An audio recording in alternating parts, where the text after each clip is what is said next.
Bonjour, bienvenue, 27e édition du podcast Bulletin sportif. Merci d'être là.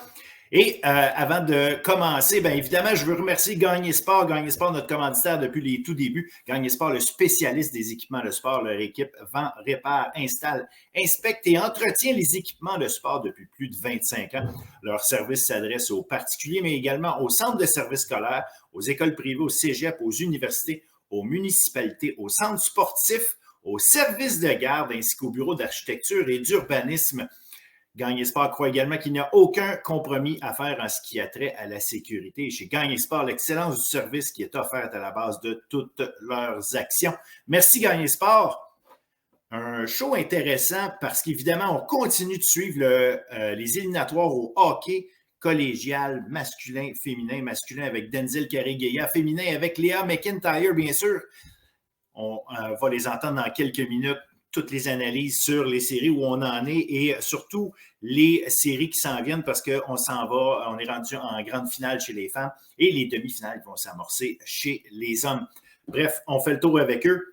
On va avoir aussi en entrevue de la semaine le coordonnateur offensif adjoint de l'équipe de football, les Carabins de l'Université de Montréal, Gabriel Cousineau. On va évidemment jaser de ce qui se passe du côté des Carabins. Le carrousel ou la valse des entraîneurs au niveau universitaire cette année, mais également un gros volet au niveau du recrutement et notamment du recrutement des jeunes joueurs d'âge secondaire vers le cégep et surtout ceux qui veulent aller vers l'université américaine.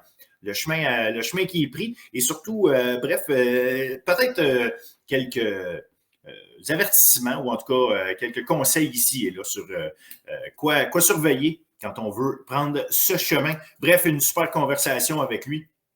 Par contre, évidemment, avant d'aller là, je veux vous parler de ce qui s'est passé en fin de semaine passée. Évidemment, au niveau universitaire, c'est beaucoup plus tranquille, mais au niveau collégial, en Division 2, on avait au basket et au volleyball les championnats de conférence.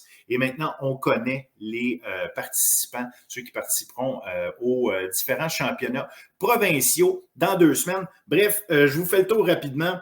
Au basket féminin, Chicoutimi, Huntsic, Outaouais, Sainte-Foy, Édouard-Montpetit, Thetford, Champlain-Saint-Laurent et Dawson se sont qualifiés pour les championnats provinciaux. À noter en particulièrement Huntsic et Thetford. Huntsic a gagné le championnat de conférence sud-ouest, Thetford nord-est. Donc, ça, c'est le volet féminin basketball. Au niveau masculin, c'est Dawson qui a gagné le championnat de conférence sud-ouest, une victoire par un seul point contre Montmorency. Et Sainte-Foy a gagné la nord-est. Les accompagneront Sherbrooke, Huntsic, Limoilou, Héritage, Lennox et Montmorency. Comme je vous avais mentionné, vous comprendrez que c'est les 4 meilleures équipes de chaque conférence qui sont qualifiées. Ensuite, en volleyball féminin, même chose.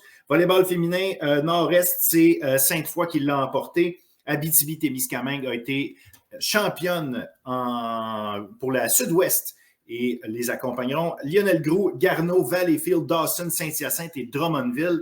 Et enfin, volleyball masculin, Division 2, Édouard-Montpetit, champion de la sud-ouest, Limoilou, champion de la nord-est, vont être au championnat provincial, ainsi que John Abbott, Trois-Rivières, Huntsic, Rimouski, Montmorency et Lévis. On va parler de tout ça dans les prochaines semaines parce que les championnats en question se passent dans 2 semaines, les 14-15 avril, dans cette fin de semaine-là, là, ces eaux-là, vous irez surveiller le tout. Donc, voilà, c'est ce qui fait le tour essentiellement des actualités. Je vous invite à suivre. Je ne sais pas si ça se dit. Je vous invite donc à suivre le reste de l'émission en compagnie de nos chroniqueurs Léa McIntyre, Denzel Carré-Guéa et je réitère également l'entrevue à ne pas manquer avec Gabriel Cousineau des Carabins de l'Université de Montréal. Bon show tout le monde. Merci d'être là.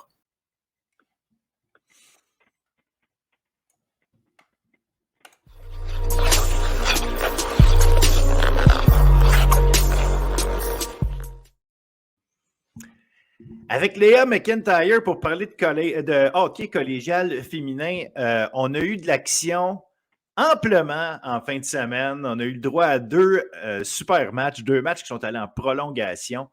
On va commencer par en fait, je te dis même pas salut. Je te présente puis je pars. Bonjour Léa. Salut. C'est parce qu'il faut que les gens doivent savoir qu'avant de commencer à enregistrer, on commence à se dire bonjour, on se parle un peu, puis après ça, on dit on va commencer l'enregistrement. Fait que mon cerveau avait déjà fait le salut. Oui, c'est ça. On va commencer avec le match Champlain-Lennoxville contre André Laurando.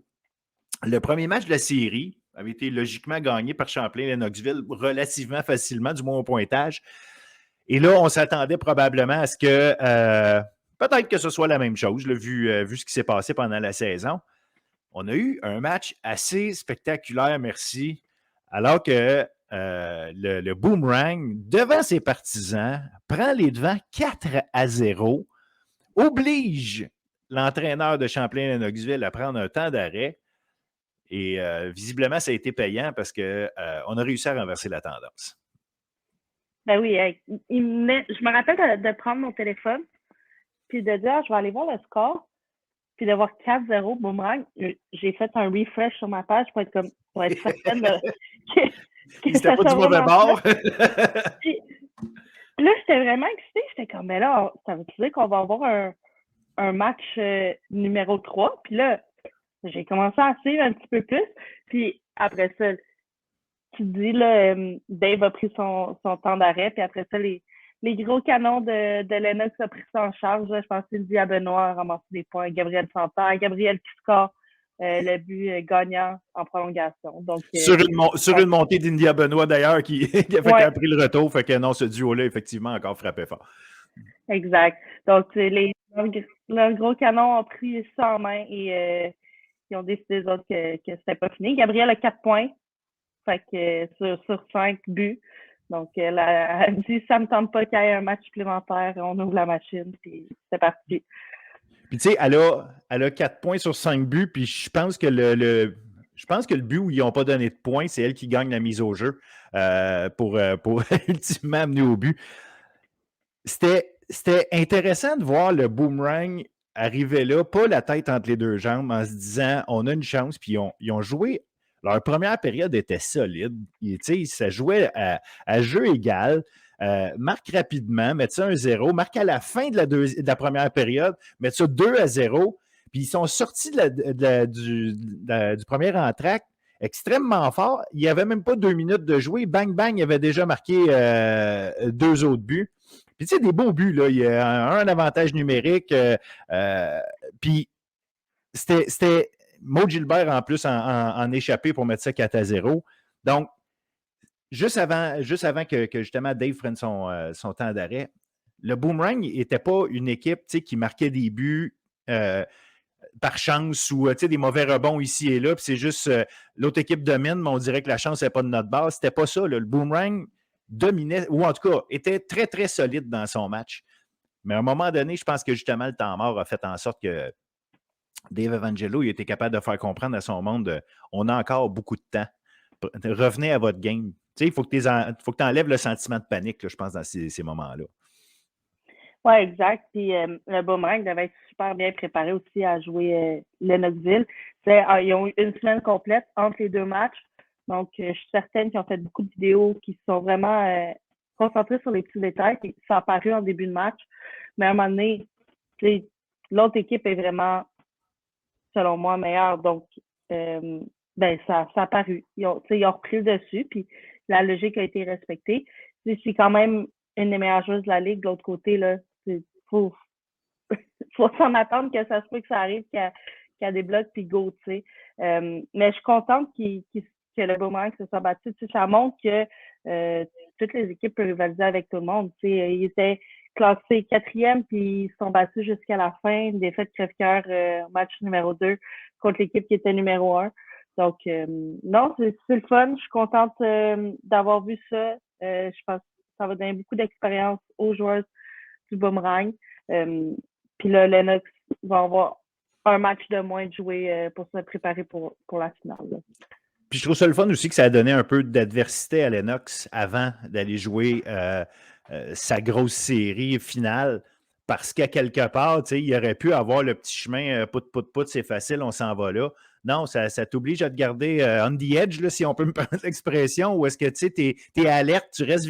Ça oblige les filles, je pense, à rester vigilantes. Puis même le coach, à la limite, de dire écoute, là, je comprends qu'il n'y a probablement pas besoin de cette affaire-là pour sentir qu'il y a une vigilance, mais l'avoir vécu, contrairement à le savoir, ça va probablement leur permettre de commencer la série finale. Bang, alerte justement, puis préparé, mais mentalement, là, vraiment être sharp. Exact. C'est de l'adversité qui ont fait face dès leur deuxième match pour eux. Là. Donc, c'est de l'expérience qu'ils prennent. Puis s'ils tombent 0-4 dans un match contre John Abbott en finale, ben, ils vont savoir quoi faire pour leur monter. Donc, non, comme tu dis, c'est une expérience pour eux. C'est de l'adversité auquel ils ont fait face rapidement dans leur parcours. Puis ça peut juste être bénéfique pour eux pour la finale. Et cette fameuse finale-là va être une reprise de l'année passée parce que malgré ta prédiction, pas ta prédiction, tu avais favorisé Limoilou, tu n'avais pas fait une prédiction pour autant, tu avais dit qu'elle était favorite, puis je pense qu'avec logique, là, elle jouait devant leurs partisans et tout, là, fait que Limoilou, quand même, a dû s'incliner face à une équipe de John Abbott qui est allée les battre en prolongation. Et si c'est la joueuse numéro 1 de Champlain de Knoxville qui a marqué en prolongation contre André Laurando, ben c'est la joueuse numéro 1 de John Abbott, Émilie Lucier, qui est allée régler le tout en prolongation contre Limoilou. Un jeu extraordinaire, une montée de la Bobby Orr de son côté de patinoire, à côté de sa gardienne. Bang, elle est montée jusqu'en haut, est allée faire son tir, prend son propre tour, met ça dans le but, finit le match. Merci, bonsoir. Puis on se rappelle en plus que tout ça, cette victoire-là, c'est sans les deux Françaises, Le Scodin et Barbirati, ce qui rajoute un quelque chose là, quand même à l'importance. Ben, pas l'importance parce qu'elle est aussi importante, mais à la qualité de cette victoire-là. Oui, honnêtement, je suis vraiment contente que John Abbott ait gagné parce qu'on va avoir des matchs à Montréal. Je vais pas y aller. Oui. Ça va être proche. Ça va pas besoin d'aller à Sherbrooke ou à Québec. Donc, pour être plus sérieux, je suis contente. Tu sais, dans tous les sports, on souhaite une finale entre les deux meilleurs athlètes de leur sport. Puis là, c'est là qu'on est. On va avoir une finale entre Gabriel Santan et Émilie Lucier pour une deuxième année de suite. C'est les deux meilleurs du circuit. On en a parlé beaucoup, toi et moi. Et ça va être le fun de voir ça. Une reprise de l'année passée. Puis, tu sais, je t'en ai parlé souvent aussi, là. Pour moi, Noémie Marin était l'entraîneur de l'année, là. Avec 14 recrues sur son équipe. Elle amène son équipe en finale. Limoilou, une grosse équipe. Vraiment, là, c'est vraiment cool. Puis, tu sais, les gens de Dawson seront contents parce que c'est nos adversaires. C'est les deux cégeps anglophones de la région de Montréal, mais j'ai le goût de prendre pour John Abbott en finale. J'ai tout le temps détesté jouer contre cette équipe-là comme joueuse, coacher contre eux parce que c'est difficile de jouer contre eux. Mais là, j'ai le goût de les favoriser en finale, puis j'ai le goût que ça soit eux qui gagnent encore une fois. Je trouve que ça ferait une belle histoire. Sans Barbirati, Le Scodin en plus, c'est une belle... Ça montre beaucoup de caractère pour eux. Puis je trouve ça vraiment beau avoir allé leur parcours à John Abbott. Là. Barbirati, Le Scodin, elle n'était pas là. Fait que évidemment, je ne veux pas tout tourner autour d'elle, évidemment, mais elles sont avec l'équipe de France. Elles pourraient revenir s'il y a un match numéro 3 dans la série finale. Donc, ça va être intéressant, comme tu dis, de regarder ce qu'il y en est, mais pendant ce temps-là, ça obligeait justement le reste de l'équipe, et pas seulement Émilie Lucier, mais le reste de l'équipe à monter ça d'une coche. Puis tu parlais du fait qu'il y a énormément de recrues, puis c'est deux recrues justement qui ont marqué les deux premiers buts des Highlanders. Caitlin Fortier, la défenseur, c'est son premier but en carrière au collégial. Elle n'en avait pas marqué durant la saison régulière. Puis Maëlie Charbonneau, qui elle en avait marqué 4 dans la saison. Donc, ce n'était pas des filles nécessairement qui étaient des machines à produire des points. Mais bon, être clutch, c'est ça qui est plus important souvent. Donc, visiblement, elles ont su produire au moment où il fallait. Ça aussi, c'était super important. Puis on en avait parlé justement la semaine prochaine de tu parlais de test de caractère, j'avais bien aimé cette expression-là. C'était ça, c'était un test de caractère où est-ce qu'on disait, tu sais, allez-vous être capable mentalement d'être prête puis de vous dire non, on a une chance, puis visiblement, c'est ça. Il faut dire qu'ils ont la coach pour les préparer comme il faut, je pense, là. Mais ça reste que c'était quelque chose de voir ça. C'était une superbe performance collective. Oui, puis Kate Fortier qui marque le premier but. J'étais tellement contente. Kate, c'est une de mes anciennes joueuses. Je l'ai coachée U15. Elle avait été retranchée au Lac-Saint-Louis et était venue jouer pour nous à Laval. Donc, de l'avoir marquée comme ça, j'étais contente. C'était tellement une belle joueuse à cet âge-là. Elle n'a pas cessé de progresser. Puis, je me souviens là, d'avoir joué contre John Abbott puis de me demander elle est où Kate? Puis, elle était assise sur le banc. Puis, elle jouait pas beaucoup. Mais je pense qu'elle a accepté son rôle. Puis là, avec l'absence des deux joueuses, est-ce qu'elle a eu un rôle un petit peu plus? Mais réussi à aller marquer le premier but, là, j'étais tellement contente pour elle. Puis là, comme tu dis, après ça, Charbonneau qui marque le deuxième. On en a parlé, il y a des joueuses qui sont peut-être plus dans l'ombre, qui prennent de plus gros rôles. Ils ont été capables de répondre à leur nouvelle tâche. Donc, c'est vraiment cool. Comme je te dis, moi, je suis en train de tomber en amour avec leur histoire de John Abbott, puis j'ai le goût de prendre pour eux, là. Puis justement, cette finale-là, ça va être intéressant. Justement, comme tu dis, il y a l'enjeu des deux meilleurs qui en sont à leur dernière année. Les deux, on le sait qu'elles s'en vont, Santerre à Bishops et Lucier à Concordia. Donc, elles vont avoir l'occasion de se refaire face dans les prochaines années, mais plus au niveau collégial. Fait que ça va être la dernière occasion de voir cette confrontation-là, où est-ce que c'est vraiment les deux joueuses qui, dans les 2 dernières années, ont marqué le hockey collégial. Il y en a plein d'autres bonnes, là. Ça n'enlève absolument rien à personne, mais c'est les deux spéciales, disons, de ces 2 années-là qui vont s'être affrontées pour les titres de championne marqueuse, pour les meilleures compteuses et tout ça. Puis là, on va les voir en finale pour une deuxième fois. L'année passée, John Abbott avait gagné, mais avec une équipe plus aguerrie. Comme tu as dit, il y a beaucoup de recrues. Là, c'est probablement Champlain-Lennoxville qui a cet avantage-là de l'expérience, si on veut le voir comme ça. Au-delà de l'histoire, le fun d'avoir des recrues puis d'avoir été capable de reconstruire ça si rapidement, c'est quoi qui va être à surveiller entre ces deux équipes-là? C'est quoi les éléments là, qui vont faire les différences, les forces et les faiblesses de chacune des équipes, une par rapport à l'autre? John Abbott, c'est une équipe qui joue très physique, contrairement à Lennoxville. Donc, s'ils sont capables d'imposer leur style physique aux Cougars, je pense qu'ils peuvent peut-être aller chercher un avantage là.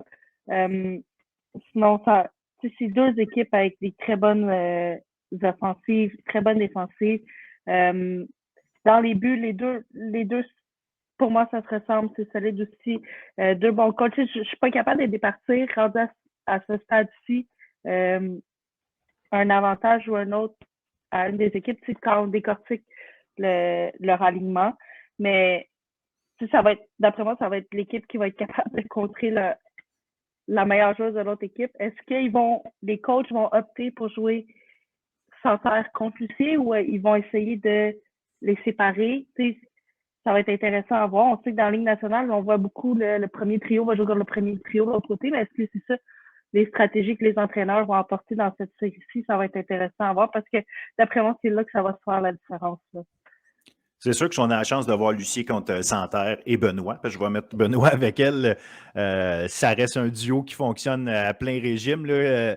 Donc, si on a la chance de les voir une contre l'autre, ça va montrer que les 2 équipes ou les 2 coachs sont en mode un peu all-in, où est-ce que, on met notre attaque de l'avant, versus si on va avoir une approche un peu plus défensive, essayer de contrer les meilleurs puis de donner une chance après ça à nos meilleurs d'aller avoir le champ un peu plus ouvert, façon de parler. Si tu étais à la place d'un des coachs, puis peu importe quelle équipe, quelle approche tu aimerais plus avoir? Essayer d'avoir ton meilleur groupe défensif contre la meilleure ou dire, garde force contre force? C'est une bonne question, honnêtement. Je pense que j'irais avec force contre force. Je pense que j'irais comme ça. C'est vraiment une question de feeling, mais en même temps, ça dépend du momentum du match aussi, j'imagine. Mais d'y aller force contre force, tu mets les deux meilleurs sur la glace en même temps. Je pense que c'est ça, j'irais. Je peux même pas t'expliquer pourquoi. C'est vraiment un feeling que j'aurais. Puis en même temps, ça donnerait un bon spectacle parce que ça jouerait du bon hockey entre ces deux-là, c'est sûr. Là. Une joue à l'aile, l'autre joue au centre, par contre. Ouais. Mais donc, non, c'est comme ça, j'irais. Ben écoute, je pense qu'on va mettre la table pour vraiment. En fait, la table est mise. C'est pas nous autres qui la mettons. La table est mise pour avoir une super finale. Ça commence vendredi à Lennoxville. En fait, oui, c'est ça, à Lennoxville, au Jane and Eric Molson Arena, parce que Champlain a fini première. Donc, vendredi soir, en fait, vendredi après-midi, hein, juste à noter, c'est vendredi après-midi, on va être le vendredi saint, donc j'imagine que c'est peut-être pour ça, le monde est en congé de toute façon, 15h30, donc ça débute à ce moment-là. Je retiens que tu donnes un petit avantage aux Highlanders dans celle-là. Oui, puis après ça, ils vont avoir une semaine complète. C'est le fun. L'année passée, je me souviens, les séries dit que c'était plus tard. C'était tellement condensé. Là, c'est le fun. Ils vont avoir une semaine complète pour se préparer après le deuxième match. Et on a vu ce que ça a apporté à André Laurando d'avoir cette semaine-là. Même nous, quand on jouait contre André Laurando, on a eu une semaine entre les deux matchs. On a pu se préparer. Le deuxième match était mieux. Donc, ça, je trouve ça vraiment intéressant aussi d'avoir une bonne semaine de pratique, une bonne semaine de préparation pour le deuxième match. Puis moi, je regarde mon horaire, j'ai pas grand-chose à 14, fait que je devrais aller voir ce match-là là, à John Abbott. Je mettrai pas mon manteau de Dawson, je vais être un peu plus low-key, mais je manquerai pas ça. J'ai tellement hâte de voir cette finale-là. Il y a des joueurs que j'ai coachés qui jouent à John Abbott, donc j'ai hâte de les voir aussi. Là. Excellent. Écoute, oui, je pense que les gens ont tout intérêt à aller voir ça. Vraiment, c'est du beau hockey. Puis c'est surtout que dans ces moments-là, dans ces rivalités-là, puis avec rivalité individuelle, rivalité d'équipe, en finale, des bonnes équipes, l'intensité va être là. Puis moi, je pense que c'est ça qu'il faut qu'on demande du sport. C'est quand on a des matchs avec de l'intensité, c'est là qu'on a les meilleures expériences. Fait que les gens qui vont se rendre à l'aréna, que ce soit vendredi, que ce soit l'autre semaine après, ben écoutez, je pense que les gens ne manqueront pas de plaisir à regarder ces matchs-là parce que ça va être. Je pense qu'on va avoir tout un spectacle. Ah oui, ça, je suis certaine. On a eu des bons spectacles dans toutes les séries là, cette année. Donc, ça va être vraiment le fun. Si vous êtes capable de vous déplacer, d'aller voir les matchs sur place, ça serait vraiment cool. À John Abbott, c'est plus petit comme aréna. Donc, s'il y a beaucoup de monde, l'ambiance devrait être vraiment le fun. Puis à Lennoxville, tellement une belle aréna. Donc, si vous êtes capable de vous déplacer, d'aller voir les matchs, vous allez voir que c'est agréable. Là. Excellent, excellent. Ben, c'est un rendez-vous. Un gros merci, Léa. Bonne finale, puis on se reparle bientôt. Certainement. Salut. Bye-bye.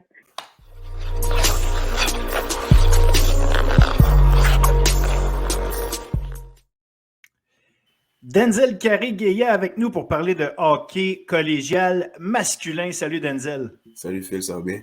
Ça va très bien, toi? Ça va super bien. Malgré la défaite des Griffons de l'Outaouais, t'as le sourire quand même, c'est bon?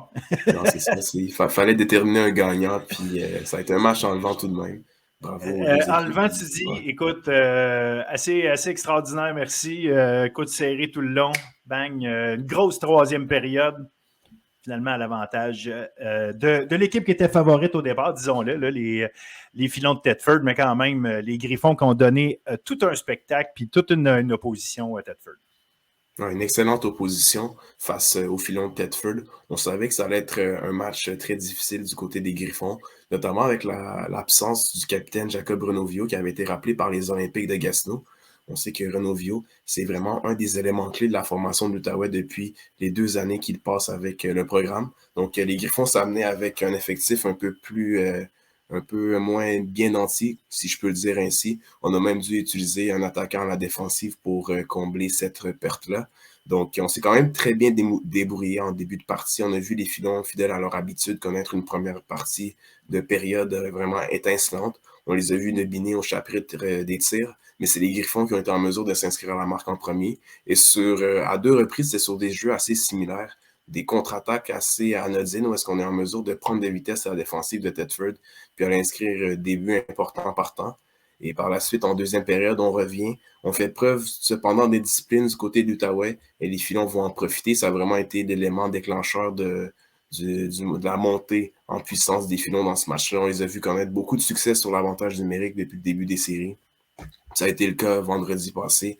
Malheureusement pour les Griffons, en début de troisième, encore une fois, on prend une punition. Cette fois-ci, retournement de situation, on est en mesure d'inscrire un but en infériorité numérique. On pensait qu'on allait s'en tirer du côté des Griffons, mais on revient quelques instants plus tard. Je pense qu'une quinzaine de secondes plus tard, Nathaniel Aubert va s'inscrire à la marque, lui aussi sur les unités spéciales, mais en avantage numérique.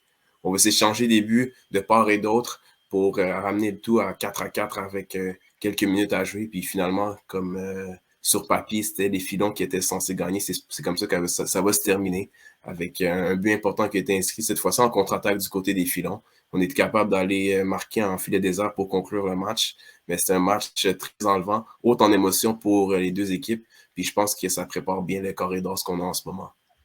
Oui, puis tu sais, c'est intéressant parce que tu l'as mentionné, Thetford qui avait commencé le match en force. Puis Thetford a vraiment, écoute, au niveau des tirs, si on regardait juste les tirs, 41-22, mais c'est cette fameuse première période-là qui a un peu changé la donne puis qui a permis aux Griffons de non seulement rester dans le match, mais causer un doute peut-être dans l'esprit de Thetford. Ce doute-là était rapidement, on retourne en deuxième période. Visiblement, Thetford savait qu'il jouait du bon hockey, qu'il avait le temps de faire le travail, mais ça reste que tu domines une période, puis en l'espace de 23 secondes, l'équipe marque 2 buts, bing bang, tu tires derrière 2-0.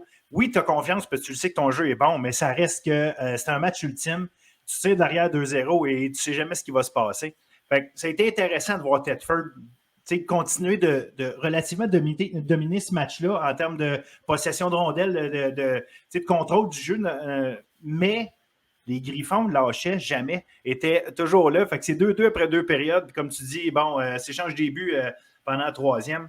J'ai adoré suivre la partie justement parce que le pointage nous permettait tout le temps d'être une équipe ou l'autre et de croire. Donc, au-delà du déroulement du match, ultimement, c'est le pointage. Fait que même si tu sais que tu joues bien, si tu es en train de tirer de l'arrière un 3-2 au début de troisième période où tu penses que tu es correct parce que tu viens de marquer 2 buts, tu mènes 4-3. Non, bang, eux autres, ils arrivent à mettre ça 4-4. Tu dis comment je fais pour me sortir de ça? Les Griffons restaient toujours dans la partie, puis les Griffons étaient toujours là malgré tout. Fait que la logique a peut-être finalement gagné. Mais on a eu le droit franchement, ceux qui ont pris le temps de regarder le match, puis c'est encore disponible en passant pour ceux qui veulent se mettre dedans, si jamais vous n'avez pas vu le match, mais c'est pour ceux qui veulent se mettre dedans, comme tu dis, ça met la table pour des demi-finales qui risquent d'être aussi enlevantes parce que franchement, les équipes ont joué à un haut niveau d'intensité. Non, c'est ça, comme tu l'as bien résumé, je pense que la force de caractère des deux équipes, le niveau de travail qui a été mis sur la glace, ça représente vraiment le niveau du hockey collégial en ce moment. De plus en plus que les années avancent, on voit des joueurs issus du circuit vraiment bien performer, que ce soit sur les équipes universitaires par la suite ou bien lorsqu'ils sont appelés dans le circuit de la LHJMQ. On voit de plus en plus de qualité et le match de quart de finale qu'on a vu entre les Griffons et les Filons, ça représente vraiment le niveau qu'on a pour le hockey collégial, que ce soit au niveau Division 1, on parle souvent du Division 1, mais en Division 2 aussi, il y a des très bons joueurs, des très beaux programmes. Puis je pense durant le corridor, comme on l'a mentionné, on va en voir de toutes les couleurs, ça c'est sûr. Ah, absolument, absolument. Puis parlons-en justement du corridor. On se retrouve avec les 4 équipes qui avaient fini 1, 2, 3, 4 après la saison régulière. Les Patriotes de Saint-Laurent terminent 4e, mais c'est l'offensive des Patriotes. C'est l'équipe qui a de loin marqué le plus de buts cette saison, qui à la mi-saison ont rajouté en même temps Lombardo Trullo qui est venu s'ajouter à l'équipe. Donc, une arme de plus comme si on en manquait.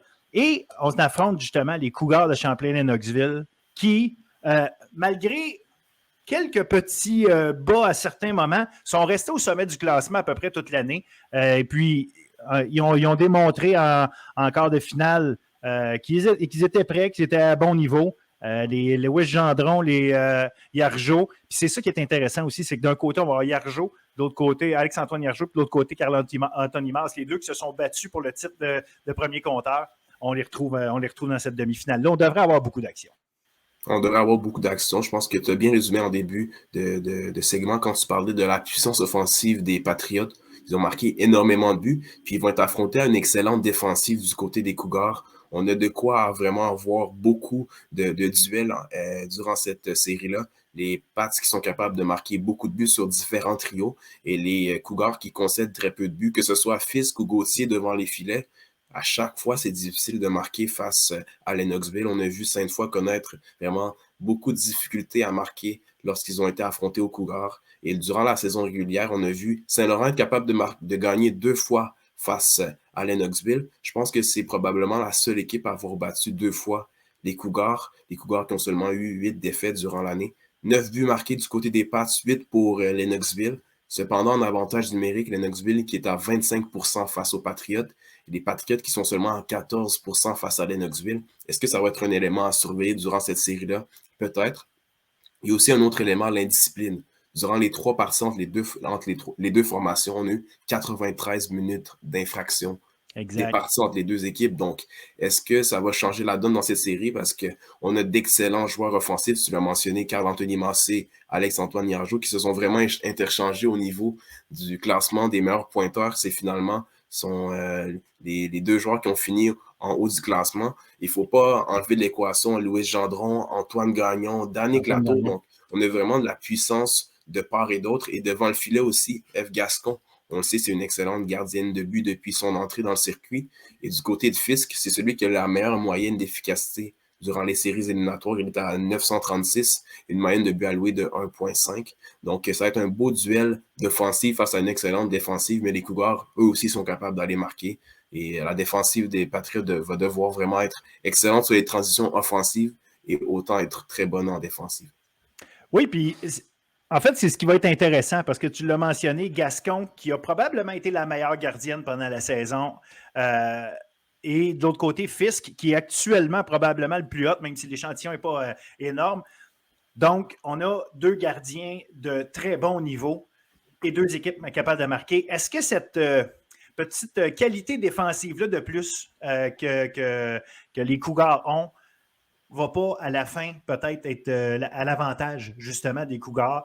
Des fois, c'est ce qui arrive. La défensive finit par créer de la frustration chez les meilleurs attaquants adverses. Puis, à la longue, un match, c'est un match, mais à la longue, de jouer des séries comme ça où un après l'autre, on joue les matchs, puis là, la tension peut monter, puis là, on y reviendra. Tu as parlé d'indiscipline, ça, c'est une autre chose. Mais cette défensive-là, justement, ne peut pas, à ton avis, peut-être être à l'avantage ultimement des Cougars. Je pense que ça va être probablement l'élément qui va faire pencher la balance en faveur de Lennoxville. On dit souvent que les défensives gagnent des championnats. Est-ce que dans ce cas-ci, ça va s'appliquer? Peut-être, parce qu'on a vu des défenseurs des Cougars vraiment être excellents. On parle souvent de Poirier, Lapointe.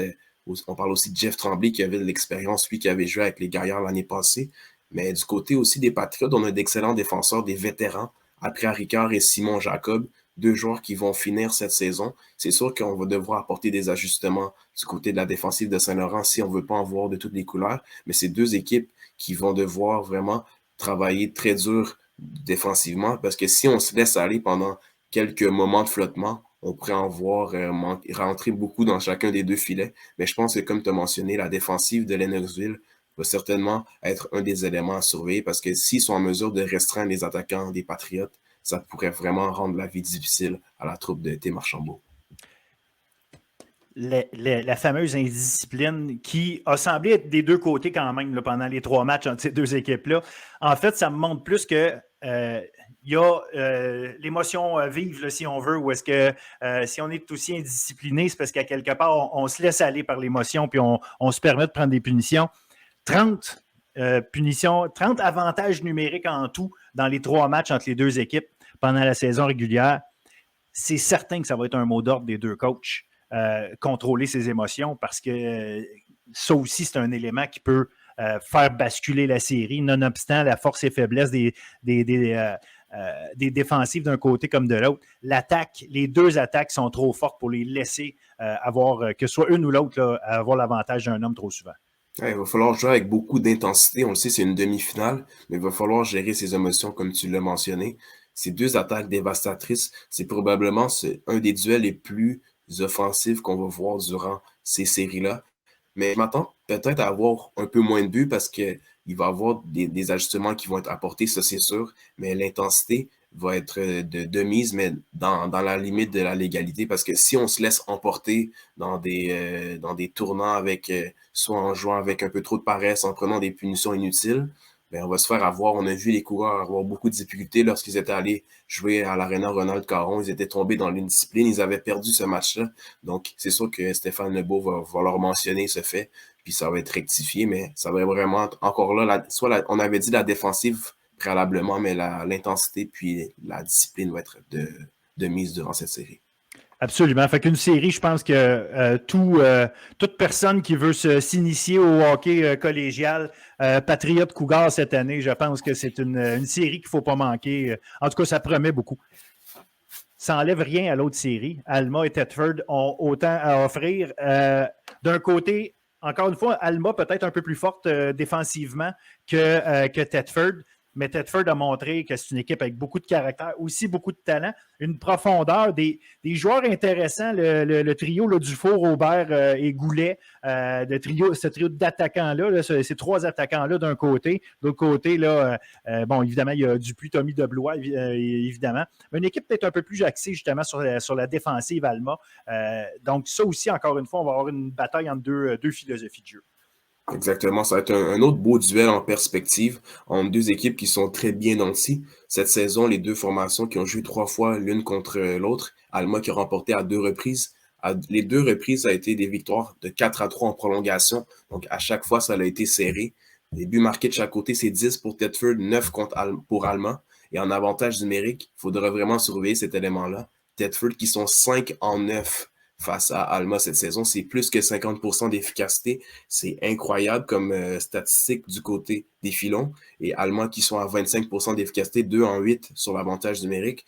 Donc, c'est encore une fois les unités spéciales qui vont venir jouer un très grand rôle dans cette série-là. On a vu lors du dernier match entre les deux formations, c'était le 5 mars dernier, les filons qui avaient remporté à domicile 4-1. Et durant cette victoire des filons, 4 des 5 buts qui ont été marqués au total par les deux équipes avaient été en avantage numérique. C'est sûr qu'il manquait un élément clé du côté de la défensive d'Alma en Vincent Dupuis, mais c'est quand même à prendre en considération dans cette série-là, parce que tu l'as mentionné, il y a des joueurs de grande qualité des deux côtés. On parle souvent du trio de Aubert et celui de Gauthier et de Blois de l'autre côté, mais qui va être en mesure d'épauler ces joueurs-là? Je pense que j'ai identifié des joueurs qui pourraient prendre un plus grand rôle. On a souvent parlé d'Aubert sur l'avantage numérique, mais Thomas Gauthier, c'est lui qui a été crédité du but gagnant dans la série face aux Griffons, a vraiment pris beaucoup plus de responsabilités dans l'offensive des filons. Donc, je m'attends à ce que Gauthier, qui a eu 4 points en 5 parties, va avoir un plus grand rôle dans cette série face aux Janois. Et du côté des Janois, Olivier Talbot, c'est un vétéran. On sait qu'il est peut-être dans un rôle un peu plus bas dans l'alignement parce qu'il n'est pas sur le premier trio, mais je pense que Talbot va vraiment avoir un grand rôle dans cette série-là parce qu'il va falloir être en mesure d'épauler les joueurs offensifs de part et d'autre. On a vu la Coursion être capable de museler l'offensive de Aubert à 5 contre 5. Il va falloir faire de même du côté d'Alma parce que si ce trio-là est capable de vraiment faire l'Alma à 5 contre 5, en 5 contre 4, ça va être encore plus difficile. Donc, c'est vraiment un élément à prendre en considération du côté de cette série-là.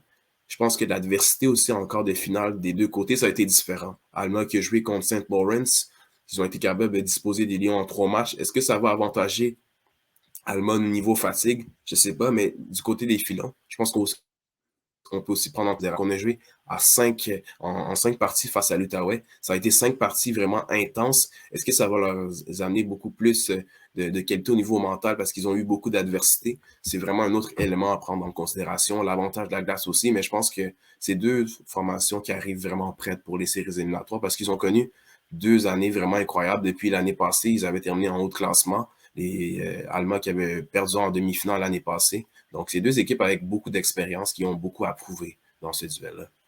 Au niveau des gardiens, Frenette d'un côté, Bourdage de l'autre, Frenette est peut-être plus en tout cas, statistiquement, quand on regarde ça, Frenette a peut-être connu des séries plus stables, disons-le comme ça. Est-ce qu'il y a un avantage à donner à Alma de ce côté-là ou si on efface ça? Parce qu'on sait que Bourdage est capable de donner du gros hockey devant le filet de Thetford. Et on sait que Bourdage est capable d'amener vraiment de bonnes performances devant son filet, mais je m'attends vraiment à ce qu'il prenne un peu plus de place dans les matchs. Bourdage, je pense qu'il n'a pas encore connu son plus grand match jusqu'à présent. Est-ce que ça va venir dans la série face aux Janois? Peut-être. Mais du côté d'Allemand, on a vu Frenette vraiment connaître 3 matchs sans bavure. Même si l'an passé, ça avait été son collègue qui est son adjoint, je ne me souviens plus de son collègue, pardonnez-moi, qui est son adjoint cette saison, qui avait été partant durant les séries éliminatoires. Cette fois-ci, c'est Frenette qui est devant les filets. Mais je pense que si Frenette est capable de jouer de bons matchs devant sa défensive, parce qu'on a une très bonne défensive devant lui, je pense qu'on va être capable de s'en sortir du côté de la troupe de Pascal Hudon.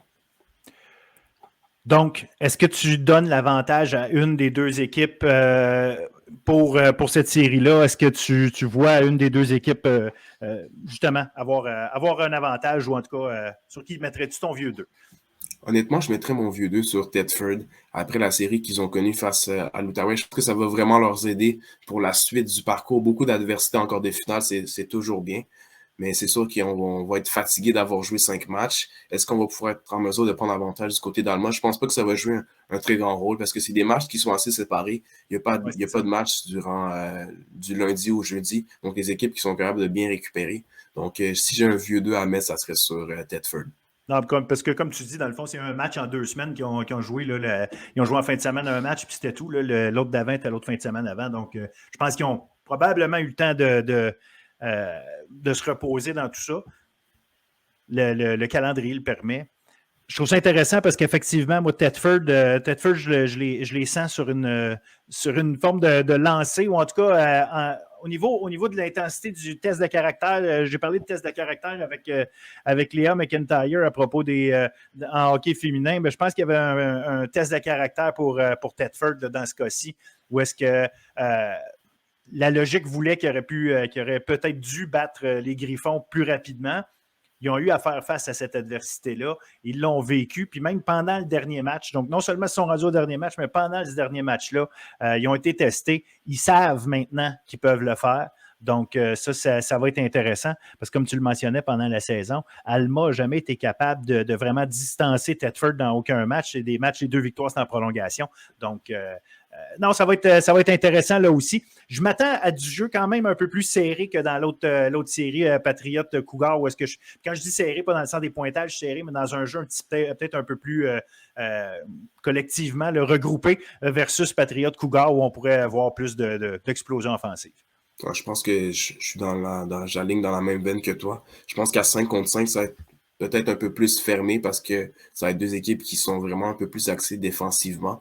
Mais ça va vraiment se jouer sur l'avantage numérique. À chaque fois que les Filons avaient de la difficulté, l'avantage numérique est venu les sauver. On l'a vu lorsqu'ils perdaient 3-2 face à l'Outaouais. On a vu Nathaniel Aubert marquer en avantage numérique. Donc, il faudra vraiment restreindre ce genre de moment-là du côté d'Allemand. Si on donne trop d'avantages numériques à Thetford, il pourrait vraiment leur faire mal. Mais à 5 contre 5, comme tu as dit, ça va vraiment être un jeu un peu plus fermé, resserré.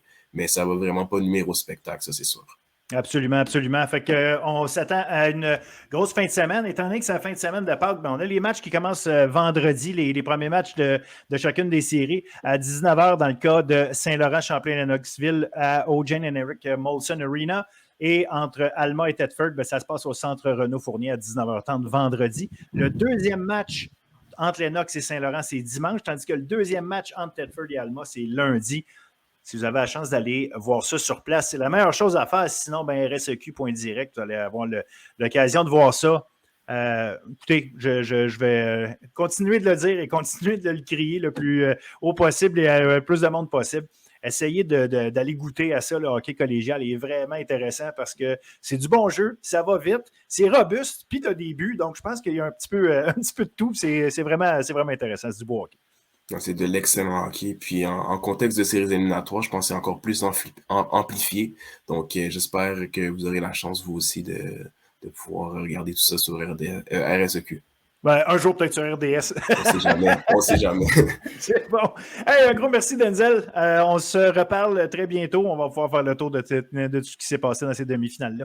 Alors, je te souhaite une excellente semaine, puis surtout du bon hockey. Pareillement, toujours un plaisir, Phil. Salut. Salut.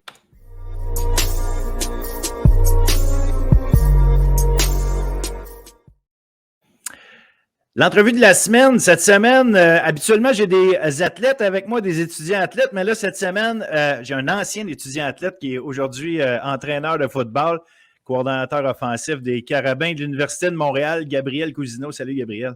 Salut. Très content de t'avoir avec nous. Évidemment, on n'est pas dans la saison de football, mais on est dans une période, ça ne veut pas dire qu'il n'y a pas d'action pour vous autres, pour les coachs. Puis, avant qu'on embarque dans les sujets sur lesquels je voulais qu'on parle, il y a, il me semble, en fait, beaucoup d'actions au niveau des changements d'entraîneurs. Il y a beaucoup de mouvements. On a vu McGill changer son staff offensif au complet. Un paquet de nouveaux coachs qui sont arrivés à Concordia. Évidemment, ça a commencé avec Sherbrooke qui a perdu 2 coachs pour de leurs raisons à eux, qui a fait que le carrousel a commencé, le domino a parti. Puis, on voit beaucoup d'actions. C'est-tu quelque chose que tu es habitué de voir? Moi, il me semble en tout cas que je ne vois pas ça à cette ampleur-là habituellement. Bien, c'est sûr que chaque off-season, il y a quand même un petit carrousel des coachs quand même. C'est juste que cette année, on dirait que c'est des plus gros postes que d'habitude. Mais tu sais, le monde du foot, c'est tellement un petit monde que souvent, quand il y a quelqu'un qui part, comme tu dis, ça fait tomber les dominos, puis finalement, ben, ça s'échange un petit peu partout. On se connaît tous un petit peu, on a tous travaillé ensemble un peu avec les Team Québec, Team Canada, tout ça. Mais c'est sûr que cette année, il y a eu un petit peu plus de changements que d'habitude. On voit aussi, évidemment, c'est parce qu'on voit toutes sortes de situations. Là, des coachs universitaires qui passent dans une autre université. Bon, il peut y avoir toutes sortes de raisons qui amènent à ça. Les coachs collégiaux aussi, qui s'en viennent justement profiter d'une occasion universitaire. J'ai parlé souvent, moi, avec d'autres coachs de ça, de comment tu es payé quand tu es un coach. Puis l'idée, je ne veux pas connaître le salaire ou quoi, même si cette semaine, on a vu qu'en Ontario, ils ont sorti des salaires de coach. Là, je ne veux pas aller là, mais c'est juste à quel point, justement, cette comment je pourrais dire, précarité-là, ou le fait que ce n'est pas des salaires de la NCAA, donc à quelque part, avoir l'occasion, justement, d'avoir un poste, quand tu es head coach d'une équipe collégiale, c'est quand même temps plein. Quand tu t'en viens au niveau universitaire, à partir de quand ça devient intéressant sur des postes de coordonnateur, un poste de position pour un coach qui est en plein, qui n'est pas nécessairement temps plein, mais je veux dire qui est un head coach collégial, à partir de quoi le step vers l'université devient intéressant pour un coach? Bien, c'est sûr que tous ceux qui travaillent dans le sport amateur doivent être dédiés complètement parce qu'on sait qu'il manque énormément de financement dans ces milieux-là. Puis on l'a vu avec le nouveau budget qui vient de sortir. Il n'y a pas eu de mention vraiment par rapport au sport qui était énorme. Mais c'est sûr qu'ils réussissent à avoir de plus en plus d'entraîneurs à temps plein. On le voit au niveau universitaire, collégial. Nous autres, on est rendu avec 6 ou 7 entraîneurs à temps plein. Mais c'est sûr qu'on a d'autres engagements avec l'école aussi, que ce soit pour aider académiquement, faire le recrutement aussi. Puis, c'est pas parce que la saison elle dure juste 3 à 4 mois qu'il y a vraiment une grosse saison morte parce qu'on travaille à l'année, c'est certain. Travailler à l'année, comme tu dis, avec le fait d'être à temps plein, il y a un paquet d'autres tâches qui viennent avec, mais une de ces tâches-là, assurément, c'est le recrutement dont tu parlais. Ce recrutement-là, à chaque année, on regarde ça, puis on regarde c'est qui les jeunes du cégep ici et là, les gars qui ont fait des équipes d'étoiles, puis on se met à suivre un peu ce qui se passe, puis on a tendance à analyser la qualité de la cohorte qui s'en va telle équipe versus telle autre, le nombre de joueurs qui vont une place versus telle autre. Puis de l'extérieur, on analyse souvent, OK, eux autres sont allés chercher 10 joueurs étoiles, qui ont fait des équipes d'étoiles, puis ils en ont recruté 28, tandis que l'autre équipe en a recruté 13, puis il y a juste 2 joueurs étoiles. Leur cohorte est moins forte. À quel point vous autres, évidemment, vous voulez aller chercher les meilleurs joueurs, là, je veux pas, on ne se comptera pas d'histoire, mais à quel point vous autres, vous faites du cherry picking dans le sens où tu le sais qu'il y a une année où est-ce que non, on n'a pas besoin d'aller chercher les All-Stars à toutes les positions. On a assez de gars à telle place. On n'a pas besoin d'aller en chercher d'autres là. Fait que cette année, on va chercher des O-line, par exemple, ou des running backs cette année. On en a besoin. Joueur étoile, pas étoile, on cherche des styles de joueurs. Comment vous réfléchissez à ça? C'est quoi dans votre bulle à vous autres des Carabins, par exemple? Cette analyse-là se fait comment? Bien, c'est sûr qu'on a eu le plaisir d'engager Rémi Giguère, qui est maintenant le coordonnateur du recrutement à l'Université de Montréal. Puis déjà, depuis sa mise en place, il nous aide énormément. Juste aussi avec un processus, dans le sens que d'approcher les cégeps puis d'avoir les listes des joueurs finissants. Puis après ça, bien, littéralement, on les passe un par un. On fait une liste, puis on regarde leurs vidéos, on regarde du film de match. On essaie des cotés en termes de niveau de jeu. Puis ensuite, ben, à partir de ça, on essaie d'établir des top 10, disons, à chaque position. Puis avec nos finissants dans notre équipe, ben, on est capable de cibler combien de receveurs on a besoin cette année, combien de DB, tout ça. Pour vraiment, ben, on essaie de recruter, par exemple, le top 4, si on a juste 4.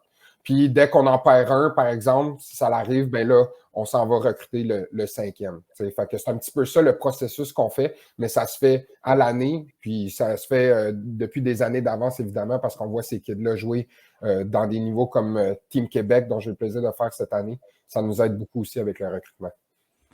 Je trouve intéressant l'idée, mettons, tu as besoin de 4 gars d'une position, tu vises ton top 4 que tu t'es fait.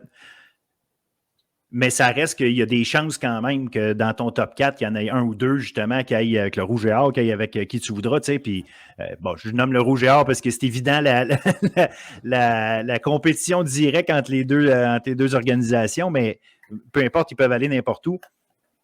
Est-ce que vous allez en approcher 6-7 en vous disant, si notre top 4 y arrive, c'est correct, les 2-3 autres, à un moment donné, on va arrêter? Ou est-ce que vous approchez 4, puis après ça, ben non, on tombera au prochain, justement. À quel point, justement, vous gardez une ligne à l'eau là, avec certains joueurs? Oui. Bien, il faut être prudent aussi là-dedans, dans le sens qu'on ne veut pas faire approcher des kids, leur faire des visites, puis finir par dire comme, excuse-moi, notre roster, il est plein. Par exemple, fait que c'est à nous de faire nos devoirs, puis de recruter le nombre de kids qu'on veut. On n'essaie pas on ne veut pas faire du recrutement de masse, mais qu'on peut vraiment avoir le plaisir de choisir les joueurs qu'on fait. Puis c'est en faisant aussi des enquêtes envers leurs anciens entraîneurs, puis voir comment que ces gars-là, c'est des leaders dans leur équipe, comment ils s'impliquent, c'est quoi son rôle. Puis, parce que non seulement on veut des bons joueurs, ben, on veut un bon vestiaire aussi. Puis c'est vraiment important sur un cycle universitaire qui peut durer 4 à 5 ans.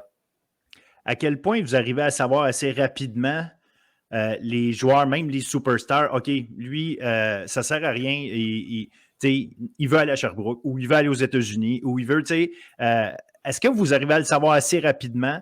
Puis justement, pour ceux à qui ça n'arrive pas, là, tu le sais qu'il y a une bataille jusqu'à la fin. À quel point c'est fâchant, ça, quand vous la perdez? C'est sûr. Tu te fais briser le cœur souvent, c'est certain. Mais c'est carrément eux autres qui nous le disent. Dans le sens qu'on leur dit dès le début du processus de recrutement que on veut juste que tu sois honnête avec nous, puis si tu n'as aucun intérêt, ben fais juste nous le dire, puis écoute, on va comprendre ton choix, puis on va te laisser partir. Fait que c'est vraiment juste d'être honnête dans le processus, puis c'est la même chose de notre côté, comme je disais tantôt, qu'on ne veut pas recruter des gars que finalement, on ne voudra pas qu'ils viennent. Fait que c'est un petit peu donnant des deux bords. Puis je trouve que les kids sont quand même pas pires avec ça, puis ils comprennent. C'est sûr que ici et là, t'en as que c'est plus difficile, mais la majorité, ils font ça d'une belle façon. Ils vous posent-tu des questions par rapport à la compétition qu'ils vont avoir à leur poste? Est-ce que tu sens les jeunes intéressés par ce volet-là ou sont intéressés par la discussion qu'ils ont avec vous autres? Puis là, rendu là, ben, je fighterai pour mon poste si j'ai une chance. Mais est-ce qu'il y a beaucoup de jeunes qui vous posent justement cette question-là? J'ai-tu une vraie chance de jouer? Comment ça va? C'est quoi mes probabilités chez vous? C'est beau porter le bleu des Carabins, mais si je suis 5 ans sans avoir de vraies chances de jouer, je n'irai pas là. Est-ce que les kids sont vraiment intéressés par cet aspect-là? 100%. Les kids nous le demandent tout le temps, puis c'est normal aussi, on comprend, mais il faut qu'ils comprennent aussi que l'an prochain, ben, je vais en recruter une coupe d'autres, puis l'année d'après, une coupe d'autres, dans le sens que fais juste contrôler ce que toi, tu peux contrôler, puis c'est de donner ton meilleur, dans le sens que il faut que tu aimes la compétition, peu importe où tu vas aller. T'sais, ça, c'est certain, parce qu'il va falloir que tu compétitionnes avec les gars à ta position pour être parmi les 6-7 meilleurs pour être habillés à chaque semaine. Fait que c'est sûr que les kids nous le posent souvent, puis c'est des priorités pour certains, alors qu'il y en a d'autres qui sont vraiment plus axés sur les études, puis qui veulent juste vraiment se joindre à ton équipe par la qualité de l'institution. Fait qu'on a un beau mélange des deux. Les études, justement, je trouve que c'est un volet qu'on ne parle pas souvent parce que c'est plus le fun quand tu couvres on ne parle pas des notes des élèves, là, on ne va pas fouiller là-dedans. Fait que nous autres, on parle de ce qu'on voit, c'est-à-dire les games de football, mais il reste que vous autres comme organisation, puis j'en ai parlé je dis vous comme organisation, mais je pense que toutes les organisations, il n'y a pas un coach qui m'a dit que ce n'est pas important pour lui la réussite académique de ces jeunes, mais quand vous recrutez, est-ce que c'est un élément que vous regardez vraiment attentivement dans le sens où est-ce que ça pourrait vous arriver, j'ai le choix entre deux gars, je vais assurément recruter celui qui est meilleur à l'école. Puis là, je ne parle pas d'un gars qui a 87 versus l'autre qui a 82, là, mais je parle de quelqu'un qui, vraiment, qui a des bonnes notes à l'école. Je le sais que je n'aurai aucun encadrement à faire avec versus l'autre que ça se peut que j'aie besoin de l'entourer un peu plus. Là. Ben, c'est certain que c'est des étudiants athlètes, puis on leur dit tout le temps que c'est étudiant en premier, puis c'est pas pour rien. Puis, dans la saison morte, on voit plus les gars étudier qu'on les voit pour le foot, honnêtement. Dans le sens que, encore aujourd'hui, je passe dans les salles, puis c'est plein de gars qui étudient tout le temps, puis c'est ça qui est bon, puis c'est certain que dans le recrutement, c'est super important. Puis, pour nous autres aussi, on va faire un encadrement de 80 à 100 joueurs à chaque année. Ben, les cas problèmes, ça demande énormément de temps. Comme tu dis, on n'est pas beaucoup à temps plein, puis on a beaucoup de joueurs à surveiller. Fait que c'est sûr qu'on y va pour les meilleurs étudiants, mais d'un autre côté, on est prêt à donner un coup de main à des étudiants qui sont un petit peu plus faibles pour leur donner une chance d'aller chercher des papiers universitaires. Ben, c'est tout le temps le fun de voir des kids de milieux un petit peu plus difficiles qui finissent par sortir avec un bac ou un certificat. Pour nous autres, c'est la plus grande victoire à la fin parce qu'on va gagner plus en faisant graduer le plus d'étudiants qu'on va gagner de championnat. On le voit de plus en plus, ou en tout cas, peut-être qu'on s'en rend compte de plus en plus. Les gars que vous recrutez, oui, il y en a beaucoup des D1, mais il y a beaucoup de gars de D2, D3 qui sont recrutés. Puis on se rend compte que rendu au niveau universitaire, tu as des excellents joueurs que c'est même leur première année, ils arrivent du D3 direct, bang, puis ils ont déjà un impact sur les équipes universitaires.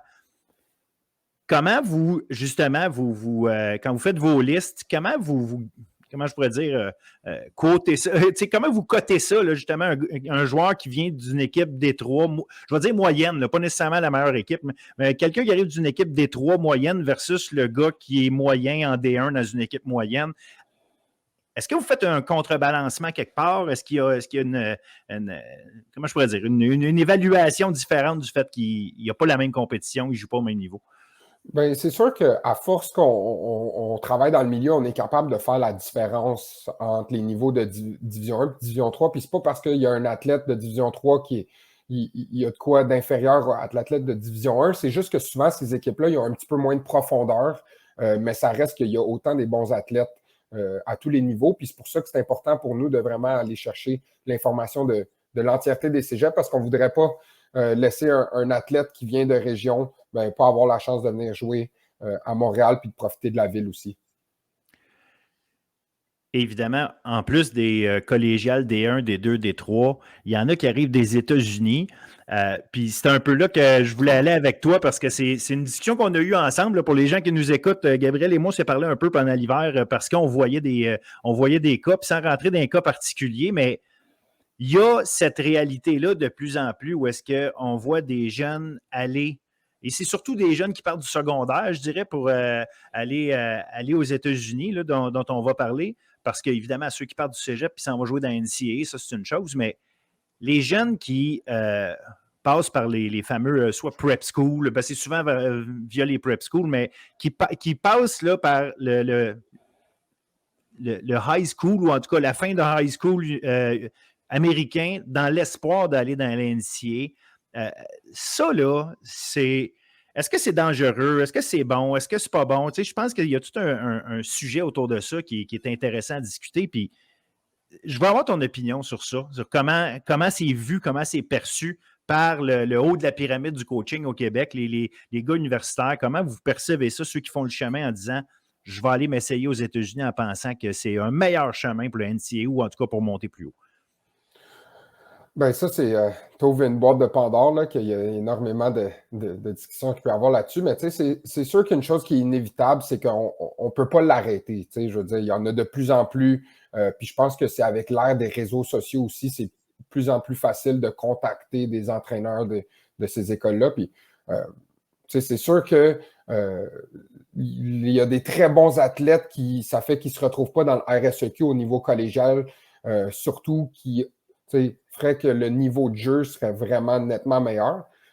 Mais ça reste qu'on comprend totalement aussi le rêve des États-Unis que, d'un autre côté, moi, en tant que joueur, ben, il l'avait aussi en arrière de l'esprit, tout ça. Mais c'était moins accessible, on dirait. Puis maintenant, avec l'ouverture du pipeline, disons, ben, c'est pour ça qu'on en voit de plus en plus.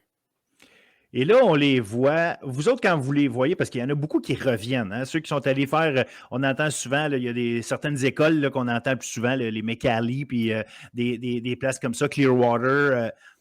Il y a des jeunes qui s'en vont là-bas, qui, comme pour expliquer aux gens, là, dans le fond, c'est que ces jeunes-là, ils s'en vont là faire, au lieu de finir leur secondaire puis faire une année de plus au high school américain, souvent, ils se font déclasser. Donc, ils font 2 années de high school dans l'espoir de se faire voir par la NCAA puis de se faire recruter. Il y en a pour qui ça marche, puis il y en a qui sont vraiment excellents. Là, puis tant mieux pour eux, là, comme je te dis, ça a permis ça.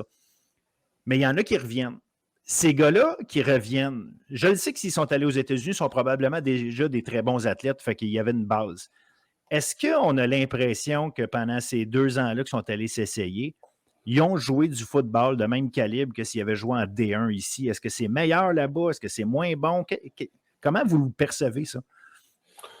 Ben, tu sais, honnêtement, ça fait qu'ils disparaissent un petit peu, que, tu sais, c'est du football qu'on dirait qui est pour nous autres, qu'on connaît vraiment moins, qui est un petit peu moins accessible, tout ça.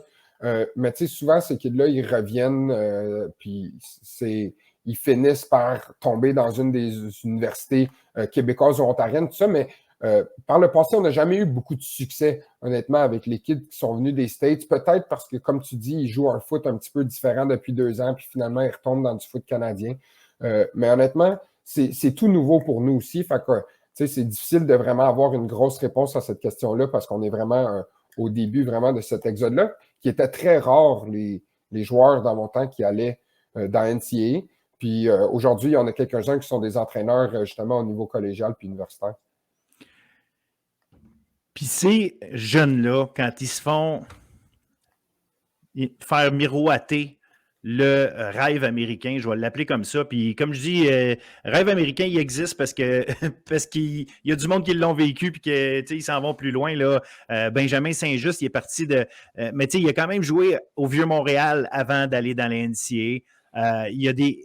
Mais les jeunes... Là, il y a comment... J'oublie son nom, malheureusement, à Boston College, là, le linebacker. Edwin Tarakolengue. Puis Edwin, lui, il est parti de Dalbevio. Il est allé jouer à Clearwater. Il a même changé d'école. Puis là, il est à Boston College. C'est un exceptionnel, le gars. C'est correct. Mais ça, là, ce chemin-là, de passer justement par les prep schools ou les écoles là, vraiment qui s'intéressent aux joueurs québécois ou canadiens,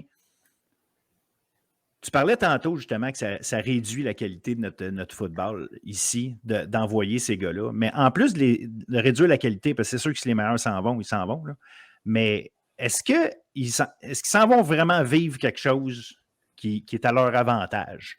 C'est ça la question en réalité. Ouais. Mais à noter que ce n'est pas nécessairement les meilleurs. Parce que je veux dire, dans la RSEQ collégiale, il y en a des très, très bons. Ah oui, ça, c'est vrai. C'est ceux qui vivent le rêve américain. C'est plus ça.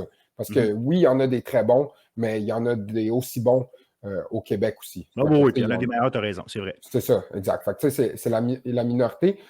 Mais c'est sûr que, eux autres, ça finit souvent qu'il y a beaucoup d'incertitudes quand tu vas là-bas, parce que c'est un niveau un petit peu plus, je dirais, rapace, dans le sens que il y a beaucoup, beaucoup d'écoles, il y a beaucoup, beaucoup d'universités, il y a beaucoup de recruteurs, il y a du monde aux États-Unis, tout est big. Enfin, c'est pour ça que c'est difficile pour les kids, justement, de vraiment avoir une vision nette de où c'est qu'ils veulent aller, parce qu'ils vont prendre un petit peu la première opportunité souvent pour ensuite ouvrir les portes. Ils veulent juste avoir un pied de l'autre côté de la ligne, puis qu'une fois que tu es là, ben, le processus est beaucoup plus facile quand tu es dans le système scolaire américain. Mais ça reste qu'on a vu par le passé que ceux qui ont eu le plus de succès dans NCAA ont quand même passé par les niveaux cégep. Fait que c'est sûr que les deux sont aussi bons, mais dans le sens que à voir dans les prochaines années, ça va être quoi le résultat de tout cela. Tu parlais justement de l'aspect rapace. Penses-tu que nos jeunes qui se font envoyer là-bas, là, parce qu'il y a des gens chez nous aussi là, qui font miroiter ça. Tu sais, quand c'est le jeune qui dit hey, « je vais aller aux États-Unis », il parle à son entraîneur, puis via son entraîneur, avec des contacts qu'ils ont, comme tu disais tantôt, il y a des anciens gars qui ont joué dans NCAA, qui sont rendus coach ici, ils ont encore des contacts. Ça, c'est une chose, parce que tu le sais qu'à un moment donné, il y a une référence que tu peux dire fiable. Mais il y en a quand même qui se promènent, qui créent justement une forme de hype un peu à l'américaine, qui essaie de faire ça. Puis je vais nommer Canada Football Chat notamment. Puis je ne veux pas te mettre dans le trouble à dire des affaires contre eux autres ou quoi, mais c'est juste le modèle, là. Canada Football Chat, ils demandent à des jeunes de payer pour aller dans des camps, ultimement avoir une chance de jouer un gros match qui va passer à la télé pour être cotés dans leur système à eux. Puis faire en sorte de créer un genre de système un peu comme aux États-Unis où est-ce qu'ils mettent un 3-star, 4-star, 5-star recruit qui, dans le fond, est basé sur des observations de monde qui font que ça, c'est vrai, mais en même temps, ça vaut ce que ça vaut. On dirait qu'on essaie de créer ça, puis il y a du monde autour, justement, on dirait que leur but, c'est de hyper ça, puis d'essayer de prendre des jeunes. Puis on a entendu parler, là, des jeunes secondaire 3, secondaire 4 qui se font dire « Hey, toi, t'es assez bon, je vais t'amener aux États-Unis. » Puis c'est cet aspect-là là, qui est comme qui est assurément pas réglementé, mais qui a l'air d'être un petit peu le Far West. Là. Puis à quel point tu penses que c'est justement dangereux cet aspect-là, puis que c'est faut faire attention à cet encadrement-là? Bien, tu sais, Canada Football Chat, je pense qu'ils sont vraiment plus gros dans le Canada anglais. C'est sûr qu'au Québec, malgré qu'ils ont une certaine présence ici. Puis ils essaient vraiment de récréer ce qu'ils font aux States avec les Scouting Bureau puis tout ça. Que les universités, souvent, ce qu'ils vont faire aux États-Unis, ils vont engager des firmes pour leur faire des listes de recrues. Faites toutes les finissants, parce que c'est une grosse job d'aller chercher toutes les recrues aux États-Unis. Là. Déjà que nous autres, avec la trentaine de cégep qu'on a, c'est une grosse job. Fait que, c'est un petit peu ça, je pense, qu'ils essaient de faire. Mais c'est sûr que ça fait qu'il y a beaucoup de jeunes qui sont déçus là-dedans parce que ça crée un certain hype pour eux autres. Puis, on sait comment la vie est. Il y a des choses qui sont difficiles à contrôler. Puis, il y en a beaucoup qui sont déçus également. Puis, c'est que ces rankings-là, sont pas nécessairement faits par des entraîneurs de haut niveau, tout ça, que c'est pas des coachs universitaires ou des coachs cégep qui font ces rankings-là pour de vrai.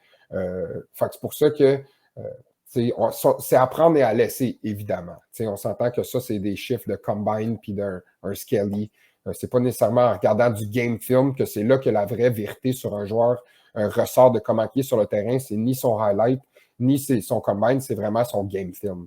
Fait que c'est ça qu'on utilise surtout pour recruter. Mais ça fait qu'il y a beaucoup de jeunes maintenant qui se font approcher, comme tu dis, par des recruteurs ou du monde avec des contacts, puis qui leur vendent qu'ils vont leur trouver un scholarship ou juste une opportunité en quelque part. Puis ça fait que il y a certains kids ça crée des hypes sur eux que finalement, peut-être pas en tant que joueurs, ils sont à ce niveau-là, mais avec l'ère des médias sociaux, il y a beaucoup de paraître et non l'être nécessairement derrière tout ça. Fait que c'est sûr que c'est difficile pour nous autres aussi.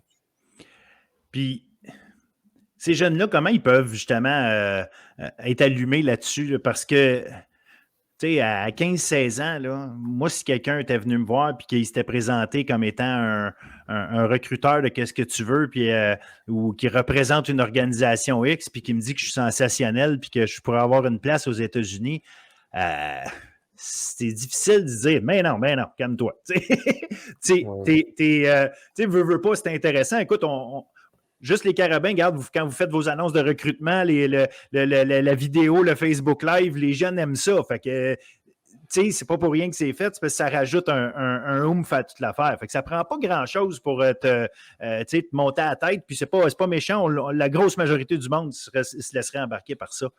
Mais il faut qu'ils fassent attention pareil, puis moi, c'est là-dessus là, que je pense qu'il y a un travail à faire, puis je ne sais pas comment toi tu le vois en tant que coach, quand vous voyez justement des plus jeunes se laisser embarquer par ça. C'est quoi le levier que vous avez pour leur faire comprendre? Hey, non, c'est peut-être pas aussi beau que tu le vois. Là. Bien, tu sais, je me suis fait approcher par des coachs de cégep qui m'ont dit justement qu'ils se sont fait approcher par des représentants de joueurs du secondaire, justement, pour recrutement du collégial. Puis, tu sais, c'est sûr que c'est des red flags un petit peu pour les entraîneurs parce que tu veux plus recruter le jeune, apprendre à connaître le jeune parce que c'est avec lui nécessairement que tu vas passer ton temps, puis pas nécessairement parler à juste quelqu'un qui le représente. Fait que là, tu me dis, attends un petit peu, je vais juste, avant, je m'excuse de t'interrompre, mais tu me dis, dans le fond, il y a des jeunes qui arrivent au cégep, mais au lieu que ce soit eux qui parlent avec le coach, ils ont déjà un genre d'agent représentant, là. Oui, c'est ça, exactement. Wow. Puis, tu sais, je veux dire, ces personnes-là, ils approchent les kids surtout sur les réseaux sociaux parce que, tu sais, les entraîneurs, ils ne laissent pas n'importe qui parler à leurs kids sur le terrain ou venir recruter. Tu sais, quand nous, on va recruter, bien, on avertit les entraîneurs qu'on va être présents à la pratique parce que, tu sais, tu ne veux pas que n'importe qui soit présent à tes activités d'équipe, évidemment. Là, fait que, tu sais, c'est sûr que c'est non réglementé, c'est difficile à un petit peu parler de comment se protéger dans ce processus-là. Puis je pense que c'est juste en faisant de la sensibilisation, puis que les entraîneurs fassent comprendre à leurs jeunes que ils sont les maîtres de leur recrutement un petit peu, puis peut-être, si possible, avoir des parents qui les aident, puis des entraîneurs qui les aident dans le processus, et non des personnes externes non entraîneurs, disons. Puis justement, si quelqu'un voulait se faire montrer c'est quoi le vrai chemin là, pour regarder ses opportunités, parce qu'on revient à l'idée que l'idée, c'est pas de dire aller aux États-Unis, c'est pas une bonne affaire. Là. Si c'est ça que tu as le goût de faire quelque part, good for you, mais prends le bon chemin, prends un chemin qui va te donner une chance au moins d'évoluer. Puis après ça, ben, de toute façon, si la personne revient parce qu'elle n'a pas trouvé son compte, fair enough, tu as essayé des affaires, on essaye toutes des choses dans la vie, puis des fois, ça ne tourne pas comme on veut, mais si un jeune, justement, quand tu parlais de red flag pour un coach qui voit un représentant arriver, mais ce même jeune-là, c'est quoi le red flag qui devrait voir quand justement il se fait expliquer comment ça fonctionne aux États-Unis? Parce qu'il y a des façons d'amener les jeunes aux États-Unis, mais justement, il y a les bonnes façons, puis il y a la façon, je vais t'en trouver une place, mais c'est ça, là, c'est quoi justement le red flag qu'il devrait voir? Ouais. Mais c'est sûr que j'ai jamais été au travers un processus d'envoyer un kid aux États-Unis ou d'y aller. Fait que c'est sûr que c'est difficile de mettre le doigt sur c'est quoi exactement qui est le red flag.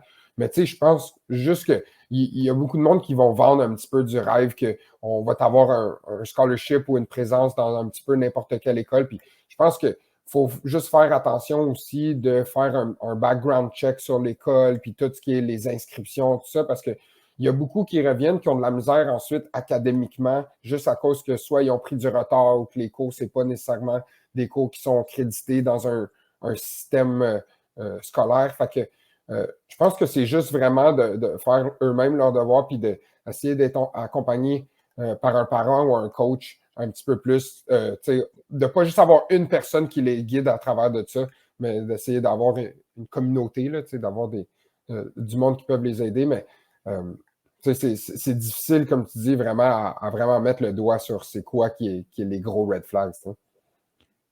Toi, si tu recrutes ou tu essaies d'approcher un joueur puis qui te dit parle à mon agent, tu vois ça comment, toi? Ça va arriver un jour, sûrement. Hein. Honnêtement, qu'est-ce que tu veux qu'on fasse? On va y parler, là, si le jeune, il vaut vraiment la peine. Mais on n'a pas vraiment parlé de comment on dealerait avec ça. Mais je pense que ça va être du cas par cas. Puis quand ça va vraiment arriver, ben, on va vraiment voir si le joueur il vaut la peine. Puis la réalité, c'est que moi, je veux vraiment parler aux jeunes. Puis dans le processus de recrutement, c'est important d'apprendre à les connaître. Puis on ne fera jamais une décision sur un jeune, d'y offrir une bourse d'études ou bien juste de joindre l'équipe sans le connaître dans sa vie de tous les jours puis dans ses études. Fait que, de toute façon, on bypasserait, c'est sûr, l'agent pour parler aux jeunes. Puis si le jeune est inaccessible, ben dans l'équipe, il ne sera pas plus accessible. Puis ça va être. C'est peut-être pas bon pour le vestiaire. Ça. Puis tu le disais au début, quand on a commencé à se jaser, c'est un petit monde, le coaching au football au Québec. Puis j'imagine quand vous autres, de toute façon, vous connaissez tellement assez que vous êtes capable de vous parler des joueurs, vous êtes capable, tu sais, de la même façon, un joueur qui va voir son coach, probablement que son coach connaît déjà des coachs de cégep. Fait qu'il, il peut mettre en contact les jeunes avec les bonnes personnes pour avoir une bonne idée de comment ça marche avant même le recrutement. Des fois, il y a des jeunes qui ne savent juste pas comment ça marche. Et tu dis, je vais te mettre en contact avec un coach qui est dans une autre région complètement. Je le sais que tu n'iras pas jouer là. Au moins, il va t'expliquer comment ça marche, puis tu n'auras pas l'impression qu'il joue du violon. Tu sais. Je pense qu'il y a beaucoup de ça aussi qui peut se faire dans la mesure où il faut utiliser nos coachs qu'on a actuellement, puis faire confiance qu'ils ont beaucoup de contacts de toute façon à l'intérieur du Québec, puis ils devraient être capables de faire la job de ce côté-là. Oui, c'est ça, exactement. Le secret, c'est vraiment la communication entre les niveaux paliers, tu sais, entre l'universitaire, collégial, secondaire. Puis, je pense qu'il l'a vraiment déjà. On parle des jeunes qui partent au secondaire, aux États-Unis, tout ça. On s'entend qu'on parle d'une grande minorité des joueurs de notre système ou du Québec. C'est juste qu'on le voit de plus en plus, mais dans le sens qu'il y a énormément d'entraîneurs, justement, qu'on se voit dans les conférences, dans l'équipe du Québec, encore une fois, que je dis qu'il y en a énormément qui sont là, puis ça nous permet de nous retrouver, puis de parler du football, puis des fois parler de l'avenir du foot au Québec, puis où on aimerait que ça aille. C'est sûr que c'est excitant quand même. Là. Bien, justement, quand vous parlez de ça, est-ce que vous voyez ça comme quelque chose qu'il faut contrer, là, faire attention? Puis de quelle façon vous voyez ça quand vous parlez de l'avenir au Québec? Essayer de vouloir garder nos meilleurs, c'est sûr que ça doit faire partie des choses à discuter. Puis comment c'est fait, justement? Est-ce que vous pensez que... Je comprends qu'au niveau universitaire, puis c'est différent, mais quand les coachs collégiaux se parlent entre eux, est-ce qu'ils ciblent des choses qu'il faut qu'ils fassent pour améliorer l'attrait, si on veut, du football collégial québécois versus essayer d'aller faire le chemin américain? Ben, c'est sûr que pour améliorer ça, il faut que nous autres mêmes, les universités, les cégeps, on améliore nos installations, on améliore l'équipement qui est disponible aux joueurs, on améliore le niveau des entraîneurs en général. Puis c'est juste vraiment en se regardant dans le miroir puis en faisant qu'est-ce que nous autres, on peut faire de mieux pour offrir à ces kids-là une meilleure opportunité puis de rivaliser avec les États-Unis. Je pense que c'est le seul moyen pour que les jeunes y restent ici le plus longtemps possible.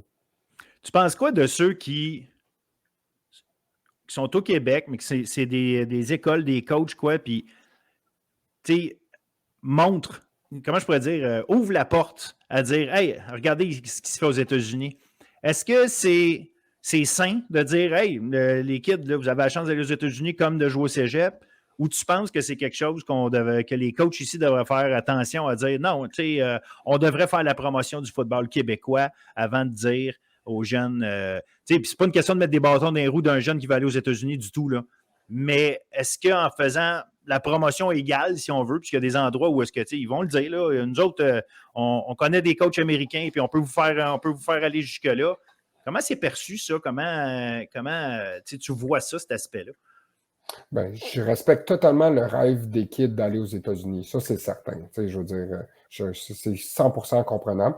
Puis c'est sûr que je prêche pour ma paroisse dans le sens que je suis dans le réseau du sport étudiant québécois, puis j'adore le foot au Québec, puis je suis ici pour y rester pour longtemps. Puis C'est sûr qu'on veut que notre niveau de jeu augmente, mais comme je disais, c'est vraiment nous autres, en tant qu'institution puis équipe, de s'améliorer, de donner le meilleur pour le kid pour éviter qu'il va s'en aller aux States. Mais dans le sens, c'est très normal aussi parce que tu regardes les installations aux États-Unis dans des écoles secondaires, ça peut être supérieur aux universités québécoises et de loin pour certaines. Fait que c'est comprenable parce que tout ce qui est encadrement peut être vraiment mieux là-bas. Mais nous autres aussi, ça reste que au Québec, c'est formidable le travail que les entraîneurs font pour aller chercher de l'encadrement, puis on le voit année après année qu'on a énormément de succès, puis le Québec rivalise avec le reste du Canada. Ça serait le fun peut-être qu'un jour, il y ait des matchs un petit peu mieux de foot québécois contre du foot américain, dans le sens de Simon Fraser qui joue dans la Ligue NCAA. Mais ça pourrait être cool, autre que je sais que le championnat de foot international revient l'an prochain. Fait que ça va être le fun de se matcher contre des Américains et les autres pays au foot. Exact. En fait, pour aider à l'encadrement, si en plus on peut payer encore mieux nos coachs, ben c'est sûr que ça va aider. Puis ça pourrait être dans tous nos sports, mais ça, effectivement, c'est un autre débat, c'est une autre affaire. Avant qu'on finisse, parce que je pense qu'on a fait un bon tour de cette histoire-là de recrutement, je pense que les équipes doivent être allumées là-dessus, puis les parents aussi, de ne pas avoir peur de poser des questions à leurs coachs en réalité. Les coachs sont là, les coachs savent comment ça marche, fait que pas penser que oui, ton kid, il peut être super bon, puis oui, ça se peut qu'il y ait des places aux États-Unis, mais comme tu dis, parler aux bonnes personnes, puis s'assurer de faire des checks. Je ne peux pas te laisser aller sans jaser de l'offensive des Carabins. Qu'est-ce que tu prévois? L'année passée, vous avez eu plein de blessés. Une ligne offensive jeune. Puis vous êtes passé à une micro-pinote de gagner à Dunsmore. Puis ultimement, tu vois le Rougeard lui-même gagner à Vanier. Tu dis, OK, là, malgré tout ça, tu dis, on est l'équipe qui a probablement donné le plus gros challenge aux champions ultimement. Comment tu vois ça pour l'an prochain? Évidemment, tu ne peux pas prévoir les blessures, mais juste la ligne offensive qui va avoir pris un peu d'expérience, puis le retour, évidemment, de joueurs qui, on va l'espérer, restent en santé tout le long de l'année. Comment tu vois ça pour la saison prochaine? Ou en tout cas, juste pour le camp de printemps qui s'en vient. Oui, bien c'est ça, c'est super excitant. Puis comme tu dis, on est passé tellement proche l'an passé à un maigre point à la Coupe Dunsmore, puis un jour, on l'aura, notre Coupe Vanier, Montréal-Laval. Ça, ce serait cool. Ça serait le fun, oui, ça, c'est certain. Non, mais pour l'attaque des Carabins, c'est sûr que c'est excitant à date. On a un super bon off-season. Les gars, ils s'entraînent super fort, puis le camp de printemps approche. Fait que ça va nous permettre un petit peu d'utiliser ça comme un laboratoire, essayer des nouvelles choses, aller chercher du momentum, évaluer les nouveaux joueurs qui vont joindre à l'équipe. Fait que, tu sais, c'est sûr qu'on a le noyau de joueurs qui revient au complet parce que c'est un noyau très, très jeune, comme tu dis, qui part avec la ligne à l'attaque. Puis on a un pas pire corps arrière qui revient cette année en Joe Sénécal. Qui va tout le temps nous donner une chance de gagner un match. Fait que ça va être le fun à regarder, puis on espère scorer plus de points que l'an passé. Excellent. Mais tu as titillé une affaire, là. Tu dis, un jour, on va avoir une Vanier Montréal-Laval. Y a-t-il des discussions pour changer le modèle dont tu es au courant et que tu pourrais nous parler? Ou c'est juste un rêve pour toi? Non, c'est juste un rêve. Non, pas du tout. Pour vrai, je suis aucunement impliqué dans les discussions de ligue, tout ça. C'est vraiment les entraîneurs-chefs. Puis, c'est un rêve de petit gars de voir ça un jour parce que je pense que ça a été... La Coupe Dunsmore était la Vanier avant la Vanier cette année, puis clairement, c'était très spectaculaire, en tout cas. Malheureusement, pour vous autres, c'est pas tombé de votre côté, mais bon, ça arrive des fois. Exact. Good. Hey, écoute, Gabriel, un énorme merci. Une super bonne discussion. J'ai trouvé ça ultra intéressant. J'espère que les gens qui vont écouter ça vont penser la même chose. Mais surtout, garde, je te souhaite un bon printemps, un bon camp, puis garde, on aura l'occasion de se réécrire ici et là, puis se donner des nouvelles. Et je ne te souhaiterai pas tout de suite bonne saison. Je ferai ça plus tard. C'est bon, merci beaucoup. C'était un plaisir. Salut. Et voilà, c'est ce qui met fin à notre épisode de Bulletin sportif. La semaine prochaine, je fais relâche parce que je me permets de partir en vacances. Donc, je ne serai pas là. Ceci étant dit, il y a du hockey collégial. On en a parlé en masse. Allez en voir. Il y a des matchs les fins de semaine. Pas en fin de semaine prochaine, l'autre après. On a les championnats provinciaux Division 2 de basket et volleyball. On va suivre ça. Donc, dans 2 semaines, on se reparle. Moi, d'ici là, je vous souhaite de l'excellent sport universitaire collégial, bien, surtout collégial, parce que ce temps-ci, l'universitaire, c'est un peu plus tranquille, mais je vous souhaite de profiter amplement du sport qui est autour de chez vous, puis du sport au niveau du secondaire aussi, là, il y en a en masse, puis il y a le flag football qui est qui est à la veille de commencer. Ça, c'est toujours super intéressant. Bref, soyez-y sur les terrains, aux abords des terrains, dans les gymnases. Suivez-les. On se reparle dans 2 semaines. Merci encore d'être là et partagez, s'il vous plaît. Merci beaucoup. Bye. Salut tout le monde.